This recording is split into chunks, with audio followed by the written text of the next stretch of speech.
Women's tennis has rarely lacked excellence. What defines this moment is not the quality of competition, but the growing sophistication of the conversation around how that competition is structured. As commercial interests in the WTA Tour increase, so too does scrutiny of the governance, revenue allocation, and its institutional alignment. This is not turbulence, it's what a mature professional ecosystem experiences when growth accelerates. Success invites refinement. Professional tennis evolved differently from the centralized leagues. The WTA Tour, individual tournament operators, and the four Grand Slams operate within interconnected but distinct structures. Revenue flows through multiple channels. The tournament hosting agreements, the broadcast rights, the sponsorship partnerships, ticketing and hospitality, and independent Grand Slam commercial models. This fragmentation reflects tennis's history, a sport-built event rather than franchises. It has enabled global diversity and entrepreneurial flexibility. It's also made alignment complex. When players discuss revenue transparency or structural reform, they're engaging with this complexity. They're not rejecting the foundations of the sport. They're examining how these foundations scale. In most major sports teams, revenue distribution models are formalized and collectively negotiated. Tennis operates differently. WTA players earn prize money tied to event performance. Yet the broader commercial value generated by media rights and sponsorship agreement is distributed through layered structures that are not always publicly clear. Transparency in this context is not about confrontation, it's about predictability. Because predictability allows long-term financial planning for players and events, sustainable investment in support teams, career risk management, and informed strategic participation. A clearer understanding of how tour-level revenue is allocated strengthens trust within the system. Trust, in turn, stabilizes performance. Athletes perform best when uncertainty is competitive, not structural. Governance may appear administrative, but it functions as competitive infrastructure. It shapes calendar design, tournament tier expansion, players' representation in decision-making, commercial reinvestment strategies, and long-term scheduling reform.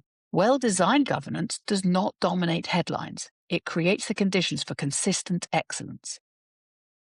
As the WTA continues expanding its global footprint, governance refinement becomes part of the competitive optimization. Just as sports science has evolved to extend careers, governance must evolve to sustain them. Structure determines sustainability. Women's tennis has a unique legacy of athlete advocacy. From equal prize money campaigns to leadership reform, player voices have historically shaped the sport's direction. Modern governance conversations reflect that tradition. Representation within decision-making frameworks ensures that policy aligns with lived professional experience. Scheduling density, ranking structures, and revenue models affect athletes directly. Their perspective is operational, not symbolic.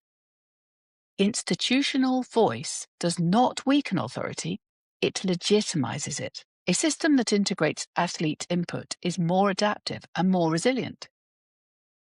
The WTA's current commercial trajectory presents opportunity rather than tension. Increased sponsorship visibility and global partnership evaluate the tour's value. The key question becomes how that value is structured to support career longevity, a competitive depth, global market expansion, and financial durability across ranking tiers. Commercial growth within structural calibration can produce strain. Growth aligned with sustainability produces legacy. This distinction matters. Governance rarely trends on social media, but matches do. Yet the quality of those matches and the consistency of the athletes competing in them is shaped by the framework behind the scenes. When governance aligns with sustainability, top players compete longer at peak levels.